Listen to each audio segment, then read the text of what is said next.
औज़ुबिल्लाहि मिनश्शैतानिर्रजीम बिस्मिल्लाहिर्रहमानिर्रहीम अस्सलामु अलैकुम वरहमतुल्लाहि वबरकातुहू। वालेकुम अस्सलाम वरहमतुल्लाहि वबरकातुहू।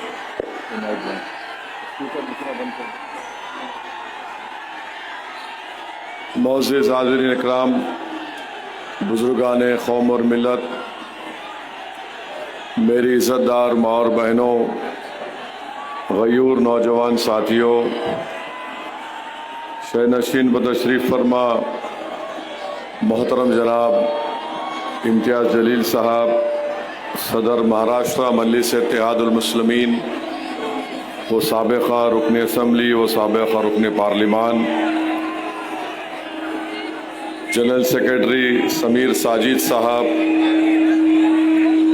शफ़ीउल्लाह साहब जो मगरबी महाराष्ट्र के कोऑर्डिनेटर हैं, इमरान साहब जो कोल्हापुर के कोऑर्डिनेटर हैं, शाहिद पीरज़ादा साहब जो मीरज के कोऑर्डिनेटर हैं, जनाब इनामदार साहब जो सांगली के कोऑर्डिनेटर हैं, इलियास भाई, मोअज़्ज़िज़ हाज़िरीन इकराम, अज़ीज़ दोस्तों और बुज़ुर्गों, आप तमाम का बेहद शुक्रिया कि आपने अपना कीमती वक्त निकाल कर आज के इस मजलिस इत्तेहादुल मुस्लिमीन के जलसे आम में शिरकत की। मैं आप तमाम लोगों का दिल की गहराइयों से शुक्रिया अदा करता हूँ। मैं सबसे पहले ये बताना चाहूँगा कि मजलिस इत्तेहादुल मुस्लिमीन महाराष्ट्र के उन तमाम किसान भाइयों के साथ है जो हालिया बारिश में उनको अपनी फसल का नुकसान हुआ और हज़ारों लाखों एकड़ ज़मीन ज़राअत की ख़राब हो चुकी है। ख़ास तौर से बीड, सोलापुर, नांदेड़, यवतमहल, अहमदनगर, मराठवाड़ा के इलाक़े में बताया जा रहा है कि 70 लाख एकड़ ज़राअत की ज़मीन में पानी आ गया और 10 लाख एकड़ पर फसल को नुकसान हुआ। नांदेड़ में 18 लाख फसल की ज़मीन बारिश की वजह से तबाह व बर्बाद हो गई। मैं उन तमाम किसान भाइयों के साथ जिनका बहुत बड़ा नुकसान हुआ है, मजलिस उनके साथ ठहरी है। हम महाराष्ट्र सरकार के साथ भी हैं और उनसे ये मुतालबा करते हैं कि महाराष्ट्र के मुख्यमंत्री, महाराष्ट्र का एडमिनिस्ट्रेशन फ़ौरन उनको कंपनसेशन दे और जो किसान भाइयों का मेन मुतालबा है कि इसको वेट ड्रॉट डिक्लेयर किया जाए और हुकूमत का काम ये है कि वह फ़ौरन इन किसानों की मदद करें। हम ऐसे ऐसे मंजर देख रहे हैं। भाई आप नारे लगा लो, मैं बैठ जाता हूँ। आप नारे लगा लो, मैं बैठता हूँ। या तो आप सुनो मेरी बात को, आपको नारे लगाने का शौक है, नारे लगा लो, हम आपके नारे सुनते।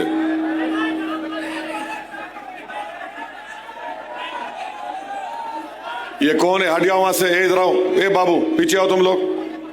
अब जो भी नारा लगाएंगा मैं बैठ जाऊंगा जाके। आ जाओ, आप इधर आ जाओ, आ जाइए, इधर आ जाइए। ए आ जाओ, छोड़ दो उनको। और मेरी ये खुशकिस्मती है कि मैं कोल्हापुर को आया और आज इचल करांजी में मुझे आपके दरमियान में खड़े होकर बोलने का कुछ मौका अल्लाह ने इनायत फरमाया। ये छत्रपति शाहू महाराज की सरजमीन,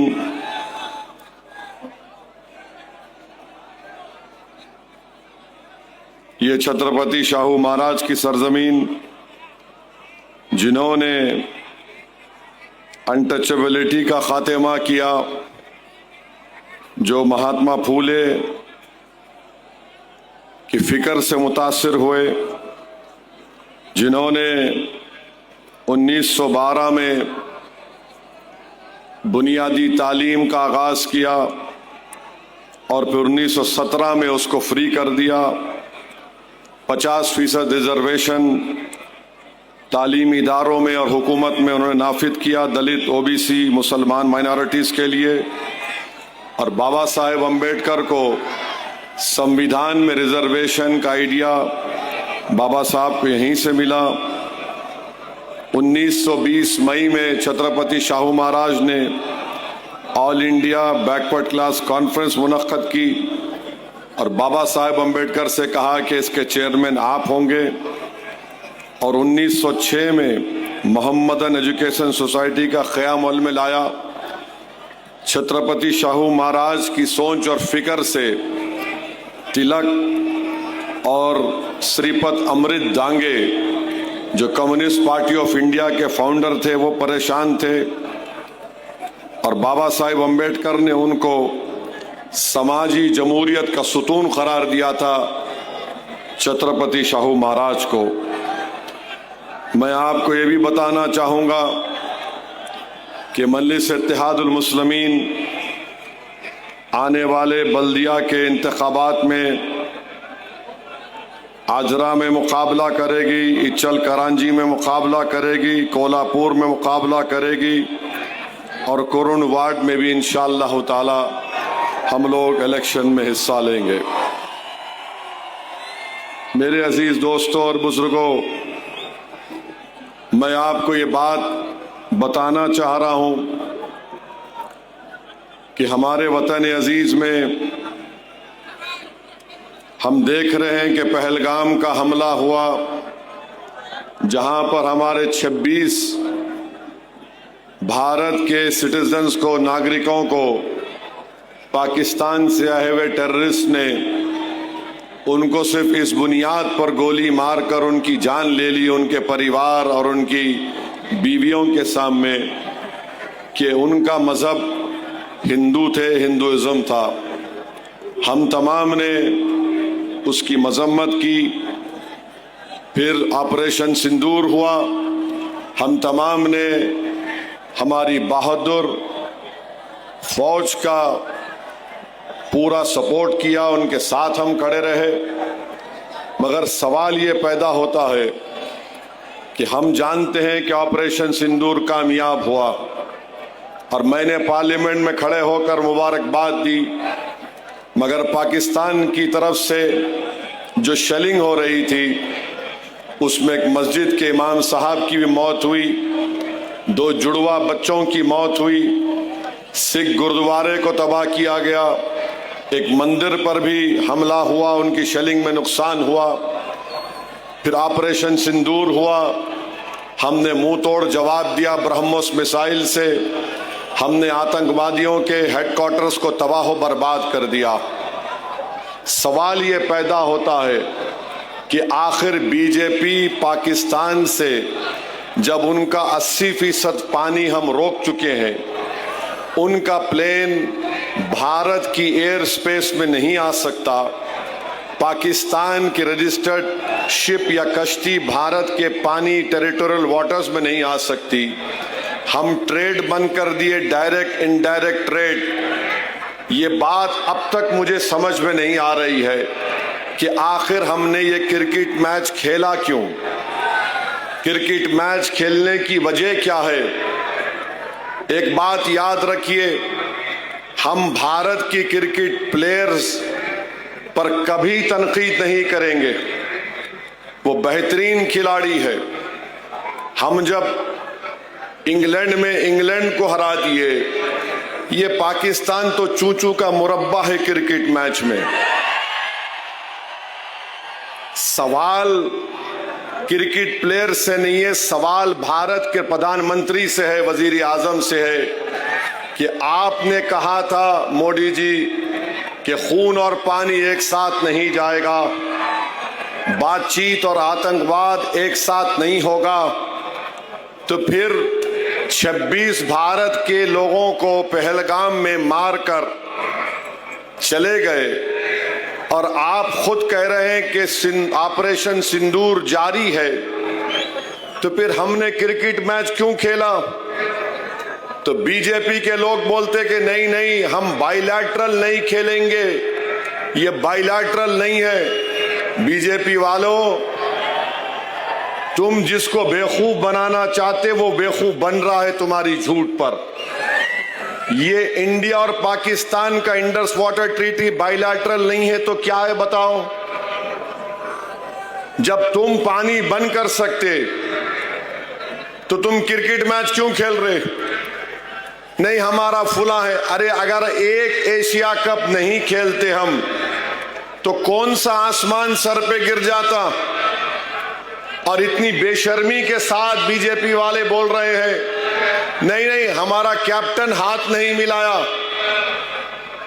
20 ओवर इन्हों खेलेंगे, 20 ओवर उन्हों खेलेंगे, बाद में पाकिस्तान T20 खेलने के लिए टेररिस्ट हमारे देश में भी जाएगा और आप उसको अलाउ करेंगे और ये बोलेंगे कि हाथ नहीं मिलाए। सवाल हाथ नहीं मिलाने का नहीं है, सवाल ये है कि तुम खेले क्यों? भारत के 26 लोग जो मर गए उनकी जान की कीमत क्या है बताओ आरएसएस बीजेपी वालों? 26 भारत के नागरिक की जान की कीमत क्या है?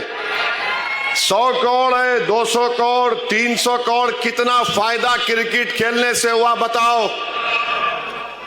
इसका जवाब नहीं है। और अफसोस की बात यह है कि हमारे मुल्क के वजीर आजम नरेंद्र मोदी कल सोशल मीडिया पे लिखते हैं 3-0 ऑपरेशन सिंदूर। मोदी जी, बाज वक्त ऐसा लगता है कि ज़ईफी आप पे गलबा हासिल कर रही है।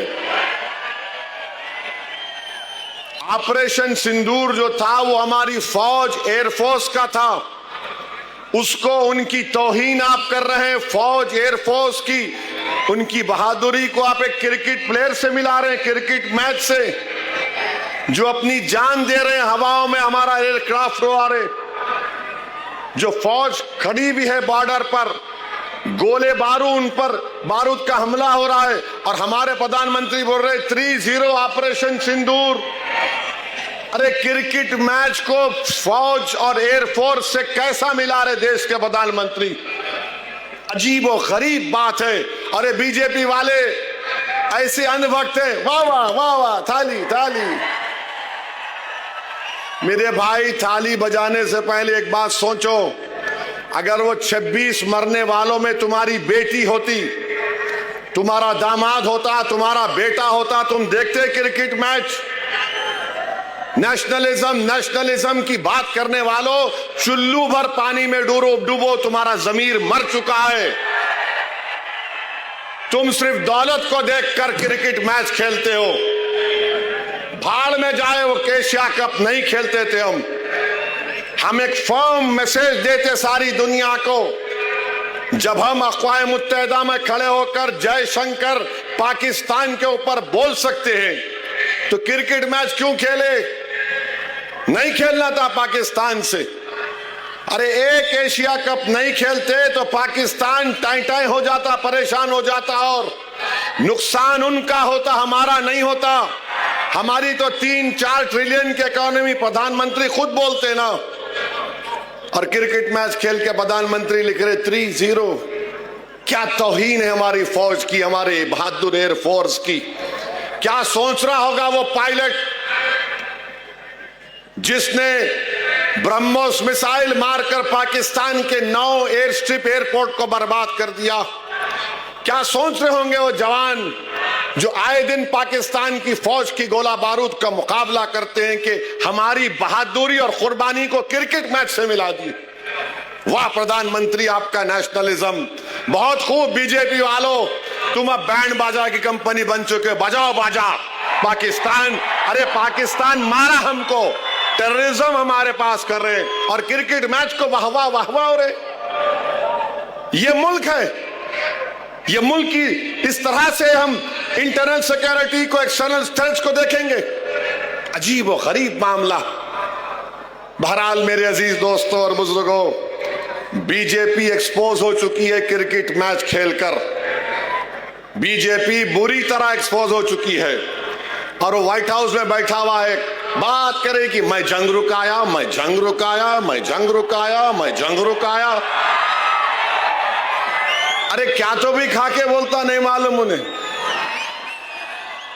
माने एक ही तोते की तरह मैं जंग रुकाया। अबे तू जंग रुकाया तो रुका, फलस्तीनियों पे जंग रुका।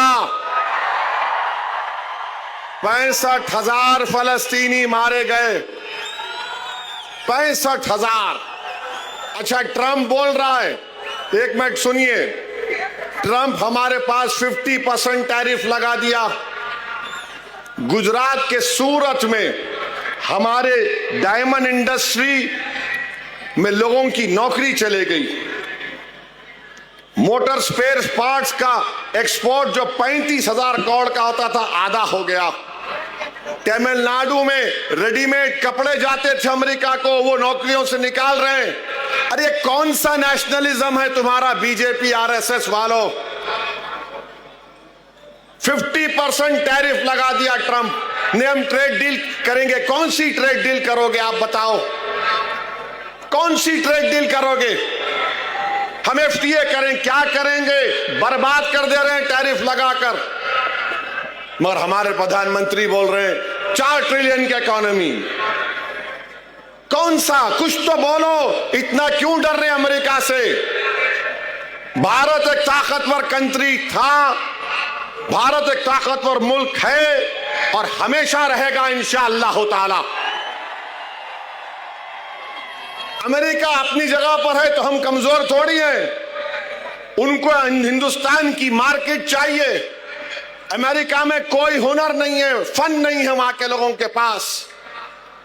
H1B वीजा को $1,00,000 किसको देना पड़ेगा? अब जो बच्चे पढ़ रहे हैं उस पर भी कुछ नहीं। हम बातचीत कर रहे। क्या तुम्हारी खारिजा पॉलिसी है? क्या तुम्हारी डिफेंस पॉलिसी है? बताओ। कब तक तुम नेशनलिज्म का नाम ले लेकर इस देश को धोखा देते रहोगे? मेरे अजीज दोस्तों और बुजुर्गों, ये इनका चेहरा। और जो लोग इम्तियाज साहब बोल रहे थे कि असदुद्दीन ओवैसी कोल्हापुर को नहीं आना, इचल करांजी को नहीं आना। बाबू एक बात सुनो, आप बच्चे हैं, तुम्हारे मुंह के अंदर दूध के दांत भी नहीं निकले अभी। याद रखो, मौत से डरने वाले का नाम असदुद्दीन ओवैसी नहीं है। मैं अल्लाह को हाजिर नाजिर जान के बोलो, मैं मरने तैयार हूं। तुम तैयार हो मरने को? बताओ। जिंदगी पे मरने वालों, मैं जिंदगी में मर चुका हूं। मारे कर देंगे। अरे क्या छोटा बच्चा हूं, मुर्गी का बच्चा हूं, नहीं आना। 2012 और 13 में पाकिस्तान गया था मैं। यशवंत सिन्हा, मणिशंकर अय्यर, पूरे बीजेपी के एमपी भी थे। वहां के टीवी स्टूडियो में बैठकर पाकिस्तान दहशतगर्दी को प्रमोट कर रहा बोला मैं। वहां जाके मेरी जबान नहीं रुकी तो तुम मेरे देश में तुम मेरे को डरा रहे।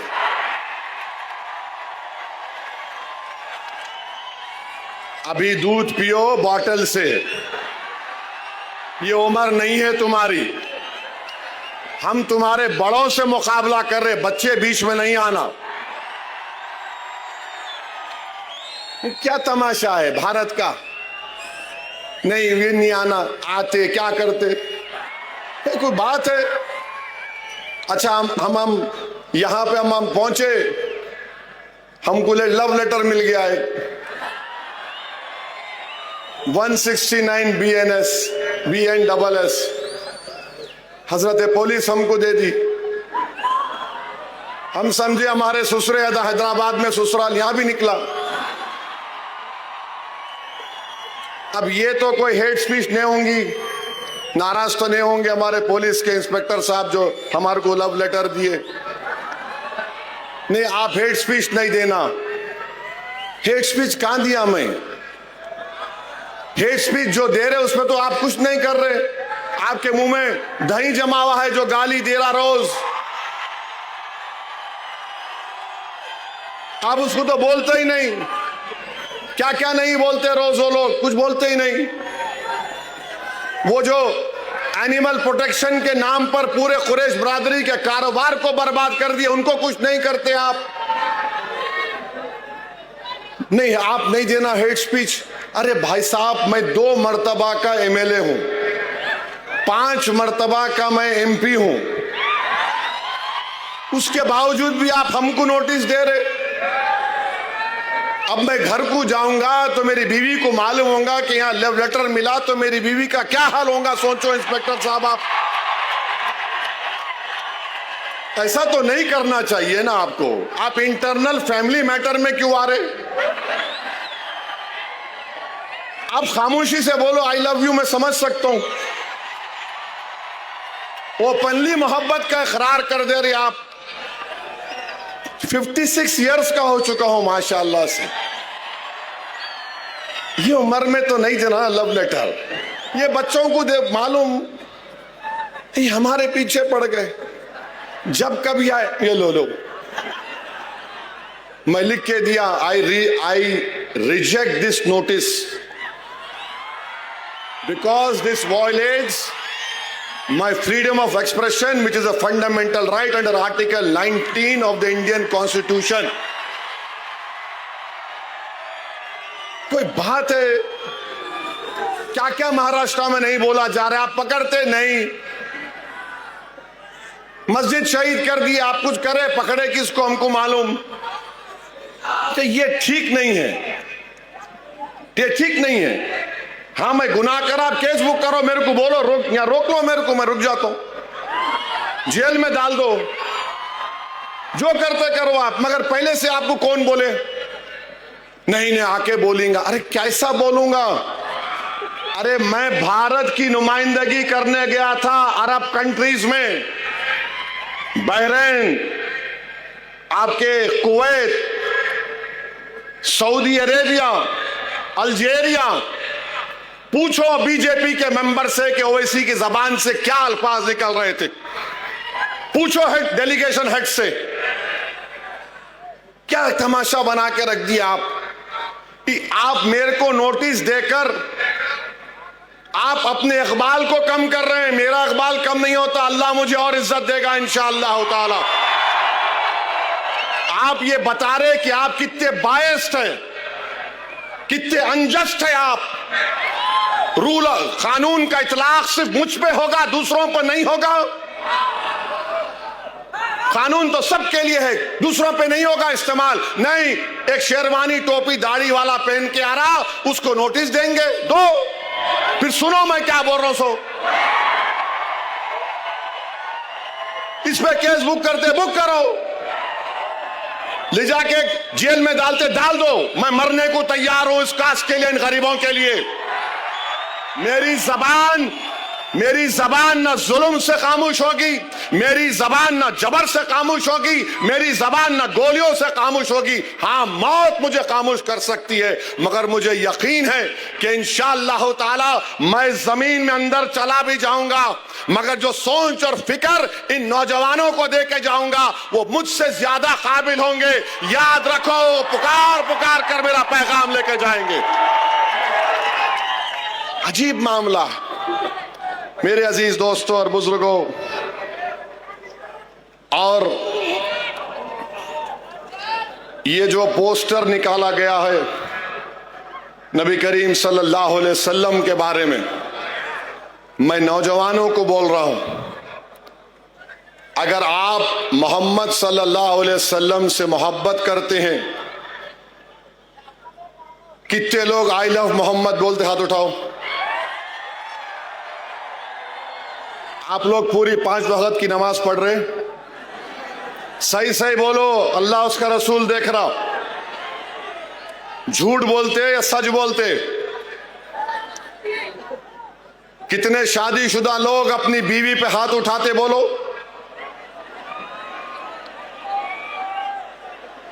बोलो। पोस्टर उठाना आसान है, रसूल अल्लाह सल्लल्लाहु अलैहि वसल्लम ने हमारी उम्मत की माओं पर कभी उंगली तक नहीं उठाई। याद रखो, ये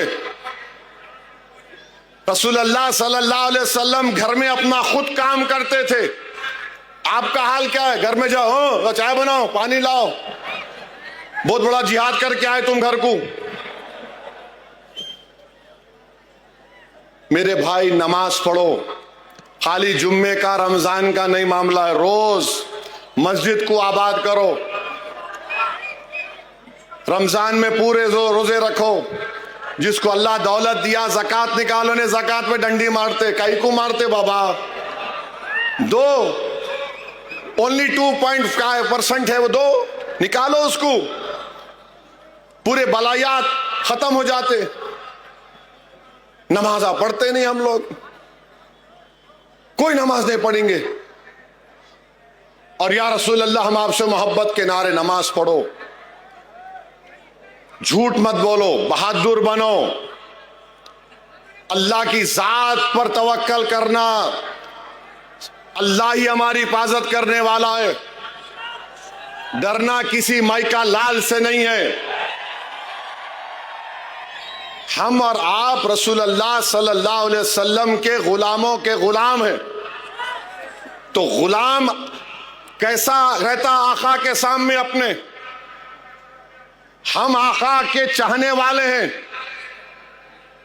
वो हमारे महबूब हैं, वो अल्लाह के हबीब हैं। अपने किरदार को देख लो, बशमूल मेरे। अल्लाह हम सबको तौफीक दे। हमारी बेटियों से कहना चाह रहा हूं, हमारी उम्मत की माएं कैसा रहती थी रसूलुल्लाह सल्लल्लाहु अलैहि वसल्लम के साथ? क्या कोई उनको देख सकता था? नहीं देख सकता था। मगर क्या उनको रोक दिया गया कि तालीम हासिल मत करो? हमारी उम्मत की हज़रत आयशा सिद्दीक़ा कितने अहादीस के रावी हैं, फने तिब जानती थी वो। हमारी बेटियों को देखना है, सिर्फ पोस्टर उठाने से नहीं, याद रखो, पूछोगी तुम्हारी एक एक हरकत की उस दिन हशर के मैदान में पूछोगी। तुम अपने मां बाप से कैसा रहते हो बताओ? तुम अपने बाप के मरने के बाद जायदाद पे लड़ते क्यों हो? तुम्हारे खानदान में दीवारें क्यों उठ जाती, बताओ मेरे को? ये हो रहा है। आई लव मोहम्मद बोल रहे तो फिर सल्लल्लाहु अलैहि वसल्लम बोल रहे तो रोकना चाहिए। याद रखो, हजरत उवैस करनी रदी अल्लाह ताला अन्हु आशिक रसूल हैं। अब रसूलुल्लाह सल्लल्लाहु अलैहि वसल्लम को जाकर मिल नहीं सके, देख नहीं सके। क्यों नहीं देख सके? क्योंकि आका ने कहा तुम्हारी मां ज़ईफ है, मां का ख्याल रखो। तुम कभी अपनी अम्मा की तरफ देखते, पूछते उसको, जो घर में बैठी बैठी तुम्हारे लिए इंतजार करती है, तुम्हारे लिए दुआ करती है। अम्मा बूढ़ी हो गई तो नौकरानी बन गई घर में, बाप बूढ़ा हो गया तो बोझ बन गया हमारे लिए। हजरत उवैस करनी नहीं गए अपनी मां की वजह से। यमन में मालूम हुआ कि रसूलुल्लाह सल्लल्लाहु अलैहि वसल्लम के जंग उहद में या किसी में जंग में दांत शहीद हो गए, अपने पूरे दांतों को तोड़ लिए। ये दांत शहीद होगा, ये दांत, इसको बोलते इश्क। खाली पोस्टर उठाने से मोहब्बत के दावे नहीं होते, अमल करना पड़ेगा। तुमको बेखौफ होना पड़ेगा। तुमको देखकर शैतान भाग जाए ऐसा तुमको बनना पड़ेगा इंशाअल्लाह ताला। शैतान और उसके पूरे चाहने वाले, ये तबीयत को पैदा करो। इश्क किसको बोलते मेरे भाई? इश्क किसी को बोलते? हम आशिक हैं तो इश्क के मजाहरे करो। इच्चल करांजी में माशरे को अच्छा करो। मुसलमान है तो शराब उसके करीब नहीं आना, मुसलमान है तो ड्रग उसके करीब नहीं आना। आप सिगरेट लेके पुड़ी निकाल रहे, क्या है ये? अरे बाबा, तुम सेहतमंद रहना, तुम कौम का मुस्तकबिल हो नौजवानों। तो अगर आपके घर की दीवार गिर गई तो क्या होता मालूम? लोग रास्ता बना लेते। तुम कौम की दीवार हो, अगर तुम गिर जाओगे तो जमाना रास्ता बना लेगा। कल जिम्मेदारी तुम पे आएगी इस कौम की क़ियादत की। अपने अमल में, अपनी जिंदगियों में एक इनकलाब पैदा करो। यकीनन रसूल अल्लाह से मोहब्बत दुनिया की सब चीजों से ज्यादा करना। रसूल अल्लाह सल्लल्लाहु अलैहि वसल्लम रहमतुल लिल आलमीन है। खाली मुसलमानों के रसूल नबी नहीं, सारे आलम के हैं, जिन और इंस के हैं, जानवरों के रसूल रहमतुल्लाह सल्लल्लाहु अलैहि वसल्लम। तो हम रहमतुल आलमीन की उम्मत है, हम रहमत के मजाहरे करेंगे, जहमत के नहीं करेंगे। क्या करेंगे? हम रहमत के मजाहरे करेंगे, जहमत के नहीं करेंगे। दुश्मन ये चाहता है कि तुमसे कानून तुड़वाए और तुमको तुम्हारे ऊपर केसेस बुक कर दिए जाएं। दुश्मन जो चाह रहा है वो मत करो, कानून के दायरे में रहकर हर बात बोलो। जैसा कि अभी मैंने नोटिस का जवाब दिया, हिंदुस्तान का बड़े से बड़े वकील को भी इंस्पेक्टर साहब बुला के बोलेंगे ये ओवैसी ने जो भाषण दिया मेरे बारे में कौन सा सेक्शन लगता, सुन के बोलेगा कुछ भी नहीं लगेगा, सो जा तू जाके। याद रखो, कानून के गिरफ्त में नहीं आना। अक्लमंद वो है जो कानून एक मकड़ी का जाला है, तुम तोड़ के भी निकल जाना मगर गिरफ्त में नहीं आना। समझे मेरी बात को? नौजवानों, तुम्हारी हिम्मतें नहीं टूटने देंगे हम इंशाअल्लाह ताला। तो यकीनन अल्लाह के रसूल सल्लल्लाहु अलैहि वसल्लम से मोहब्बत है और जारी रहेगी। अरे हम तो मुसलमान हैं उनकी वजह से। शेख मुजद्दिद अल्फसानी ने लिखा कि हमने अल्लाह को माना तो इसलिए माना क्योंकि नबी रहमत ने कहा अल्लाह इसकी इबादत करो। हमको कुरान उनकी वजह से मिला, रमजान उनकी वजह से मिला, कायनात का जर्रा मारज़ वजूद में उन्हीं की वजह से आया। हदीस कुदसी है कि अल्लाह फरमाया, कह रहे महबूब अगर आप ना होते तो मैं अपनी रबूबियत को भी जाहिर नहीं करता। तो मजाहरे करो इससे, मजाहरे करो इससे। ये मोहब्बत के मजाहरे होना।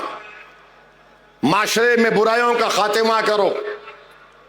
यकीनन हम अपनी अमाल की बुनियाद पर जन्नत जाएंगे नहीं जाएंगे अल्लाह को मालूम, मगर एक बात सच है, हक है कि अल्लाह के रसूल सल्लल्लाहु अलैहि वसल्लम जब शिफात करेंगे हम और आप जन्नत में जाएंगे। दुरूद सलाम कितने मरतबा पढ़ते रसूलुल्लाह सल्लल्लाहु अलैहि वसल्लम बताओ? एक मरतबा पढ़ते दिन में, 2 मरतबा, 10 मरतबा? हाथ उठाओ, कितने मरतबा? 10 मरतबा पढ़ते। अल्लाह के रसूल पर दुरूद सलाम कितने मरतबा पढ़ते बोलो? हाथ तो उठाओ, कितने पढ़ते? 10 बार। भाई दुरूद पढ़ते रहो।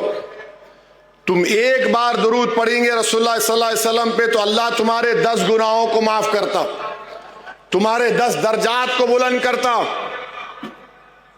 तुम्हारे 10 परेशानियां दूर हो जाती। ये मजाहरे करो। आसान काम लेके हो गया नहीं मेरे भाई, ये मामला रहमतुल आलमीन का है, सल्लल्लाहु अलैहि वसल्लम का, कमली वाले का है। और हमारे उलमाए कराम क्या क्या कुर्बानियां नहीं दिए।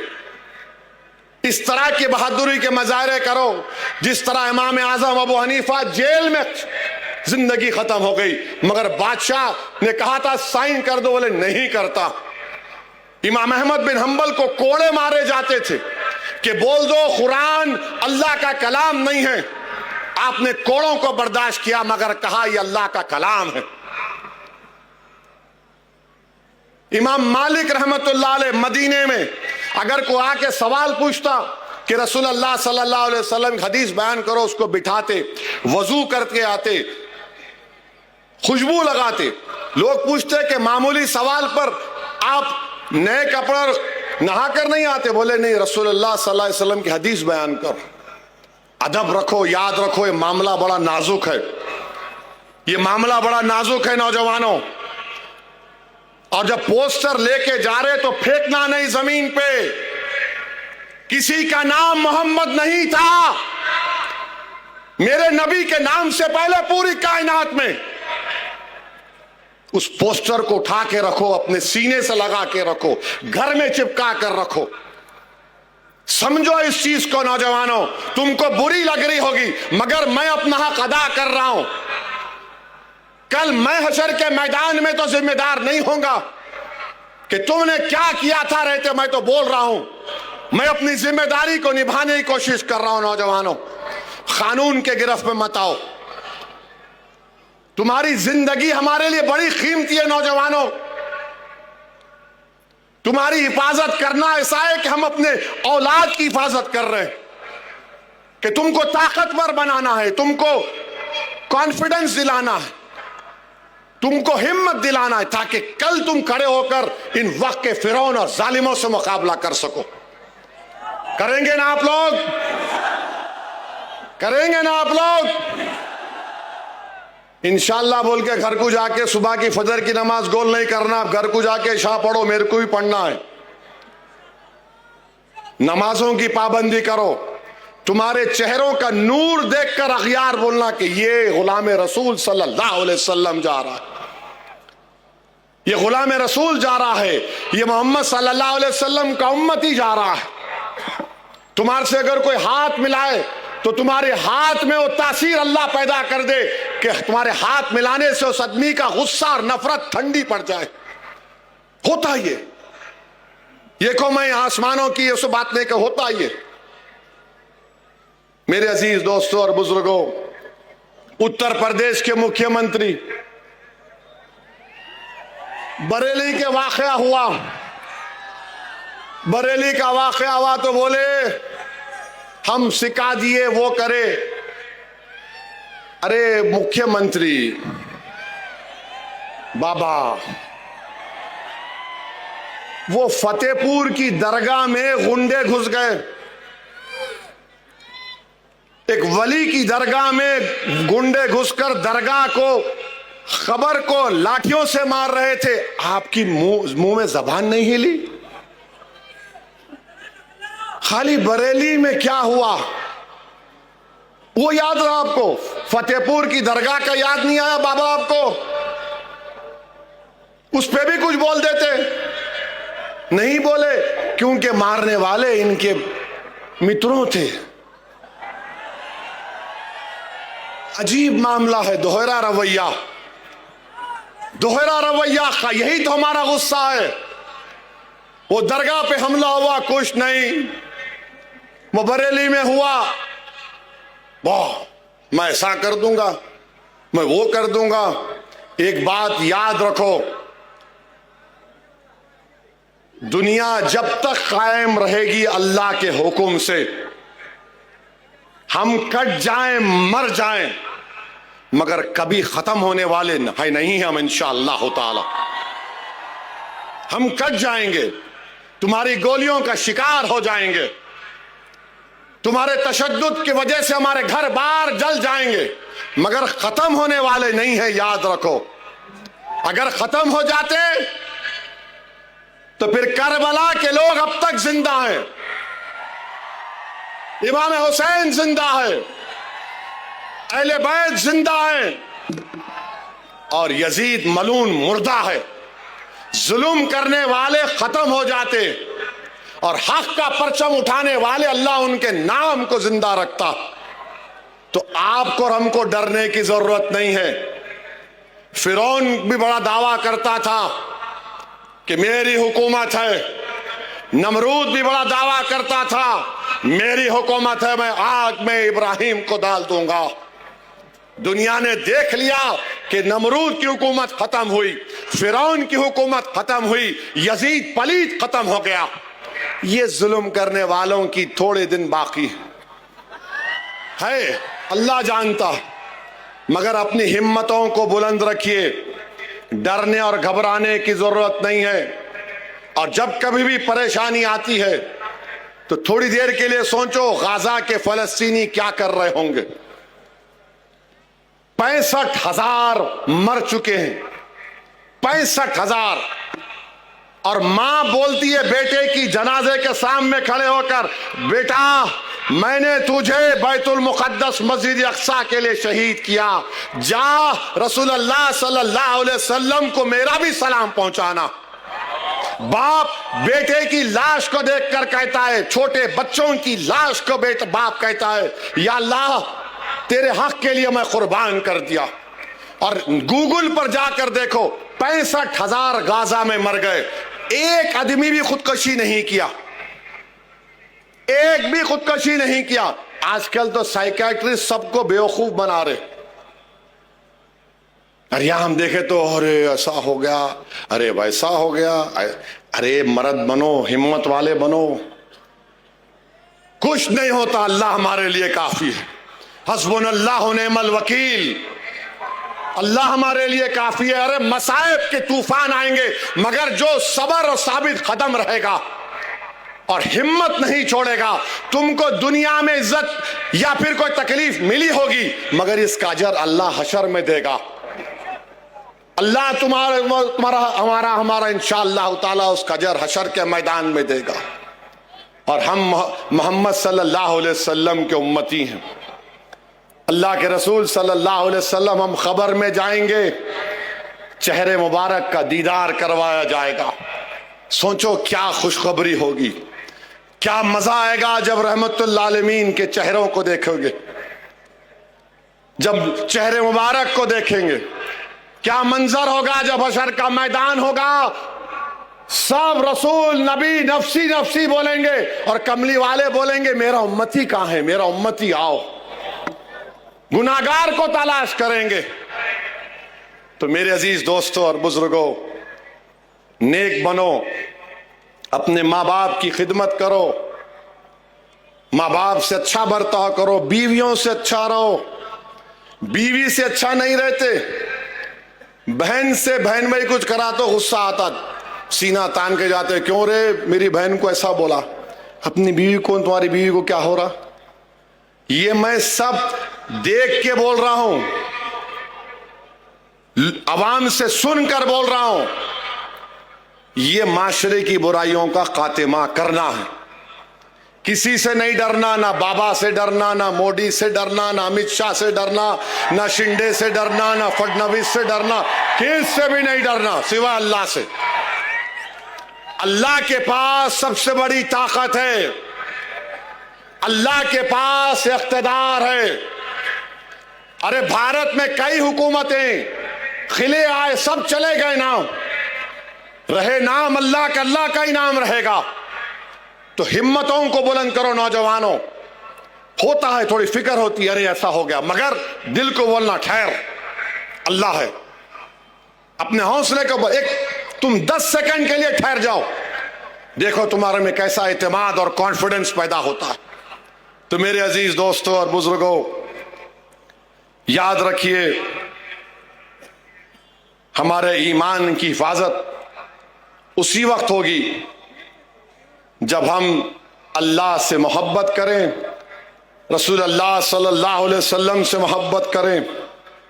और याद रखो, किसी शायर ने अच्छा कहा था कि ना तो जमीन के लिए है ना आसमां के लिए है, जहां है तेरे लिए, तू नहीं जहां के लिए, तू नहीं जहां के लिए, जहां हमारे लिए बनाई गई है।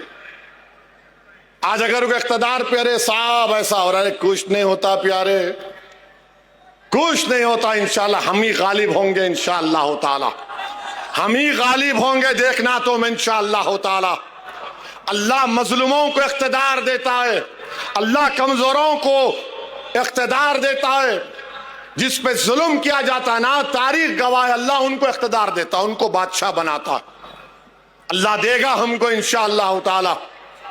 ये हुकूमत जो वफ़ का कानून बनाई, ये जुल्म है मुसलमानों पर।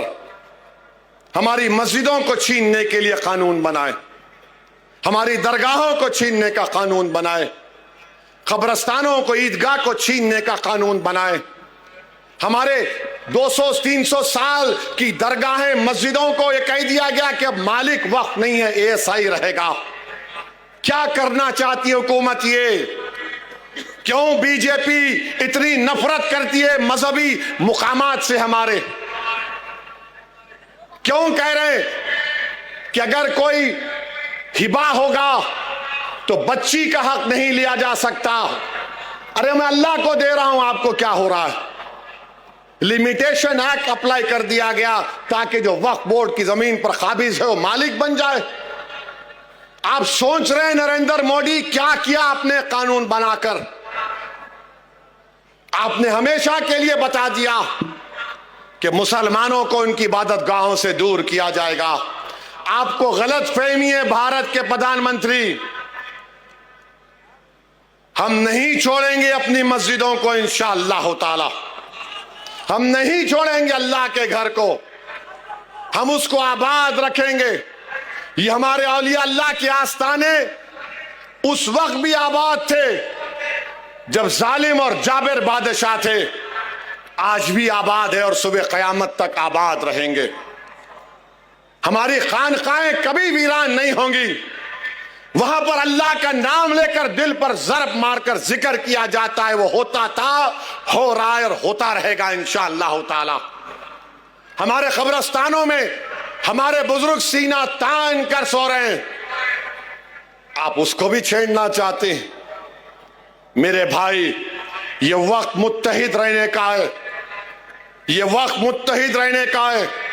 और सुन लो भारत के मुसलमानों, सुन लो इचल करांजी के मेरे गयूर नौजवानों, तुम अगर अपनी सियासी लीडरशिप को मजबूत नहीं करोगे, नुकसान हमारा होगा, किसी का नहीं होगा। सियासी लीडरशिप बनाओ। बल्दिया का इलेक्शन आएगा, 1 होकर वोट डालो। एक एमपी था महाराष्ट्र में, इम्तियाज जलील, पूरे मिलके इम्तियाज जलील को रोकने के लिए कोशिश किए। शिंदे, शरद पवार, अजीत पवार, फडणवीस, सब बोले तेरा मेरा झगड़ा बाद में, पहले इम्तियाज को बिठाना है। पूरे बैठ गए एक साथ। एक एमपी नहीं है मुसलमानों का महाराष्ट्र से। 14% की आबादी है। डेमोक्रेसी की बात करने वालों, तुम झूठ बोल रहे हो, तुम झूठ बोल रहे हो। डेमोक्रेसी में अगर सबसे बड़ी अक़लियत की आवाज नहीं होगी भारत के पंचायत में, तो क्या है? 23 जीत जाएंगे खाली। और मुझे नोटिस दी जाती हेट स्पीच की। भारत की पार्लियामेंट में आबादी के लिहाज से कम 55-60 मुस्लिम एमपी होने चाहिए। कौन कर रहा है? हम सिर्फ वोट डालने वाले बन गए। इलेक्शन आया, सेकुलर जिंदा रखो, वोट डालो और घर में जाके सो जाओ। मजलिस क्या कह रही है? पॉलिटिकल लीडरशिप बनाओ, वोटर मत बनो, सिटीजन विथ राइट्स बनो। सिटीजन विथ राइट्स बनो। वोटर बन गए तो सिर्फ वोट डाल के भूल जाओ। इचल करांजी में पावर लूम है, आपके बरखी का, बिजली का रेट बढ़ गया, कोई फिक्र नहीं। पावर लूम इंडस्ट्री बर्बाद हो रही है। तो सिटीजन विथ राइट्स बनो, ये मेरे हुकूक है। मैं सिर्फ वोट डालने वाला नहीं बनूंगा। और तुम कैसे बनोगे? तुम अगर ये सो कॉल पॉलिटिकल सेकुलर पार्टीज को वोट दोगे, तुम जाके नहीं पूछ सकते। तुम मजलिस पार्टी को वोट दोगे तो तुम आके असदुद्दीन ओवैसी का हाथ पकड़ के पूछ सकते, मेरा काम होता नहीं होता, मेरा काम आप करेंगे नहीं करेंगे। ये आपकी आवाज है। याद रखो, पॉलिटिकल लीडरशिप बनाओ। वो जरांगे पाटिल खाली एक धरना बैठा 2 दिन 3 दिन, पूरा हुकूमत सामने आ गई उसके। आप खाली नारे मारेंगे, खव्वाल है, क्या है? कुछ असर होगा नहीं होगा। ताकत यही है कि तुम मुत्तहिद रहो। यकीनन बीजेपी को हराओ, मोदी को हराओ, फडणवीस को हटाओ, मगर ये बोझ सबको उठाना है। ये सब मिलके क्या करें? नहीं, तू ये ले ले, इसको तू हटा, हम बैठ के मलाई खाएंगे बाजू में। ये नहीं हो सकता मेरे भाई। नौजवानों, देश का मुस्तकबिल आप हैं। आपको उठना पड़ेगा, तभी हमको कामयाबी मिलेगी। इचल करांजी में बहुत से मसाइल हैं। आप मजलिस के उम्मीदवारों को कामयाब करिए, इंशाअल्लाह ताला हम पूरे काम करवाएंगे। तो आने वाले इलेक्शन में आप पतंग के निशान पर वोट देंगे नहीं देंगे? नहीं, दम नहीं है तुम्हारी आवाज में। हमारी मां और बहनें भी हाथ उठा सकती। किसको वोट देंगे? और आजकल अजीत पवार बहुत ज्यादा है, उनके पार्टी के लोग वो ज्यादा ही बोल रहे हैं। ठीक है, सबके मुंह में जबान है, याद रखो, और मेरे मुंह में ज्यादा बड़ी लंबी जबान है। पतंग को वोट देंगे, पतंग को वोट देंगे तो फोन की लाइट खोल के बताओ पतंग को वोट देंगे। खोलो फोन, बोलो पतंग को वोट देंगे, पतंग को वोट देंगे, मजलिस को कामयाब करेंगे। तो लगाओ मेरे साथ नारा, नारे तकबीर, मजलिस इत्तेहादुल मुस्लिमीन, मजलिस इत्तेहादुल मुस्लिमीन, महाराष्ट्र जिंदाबाद, महाराष्ट्र जिंदाबाद। अस्सलाम वालेकुम व रहमतुल्लाहि व बरकातुहू।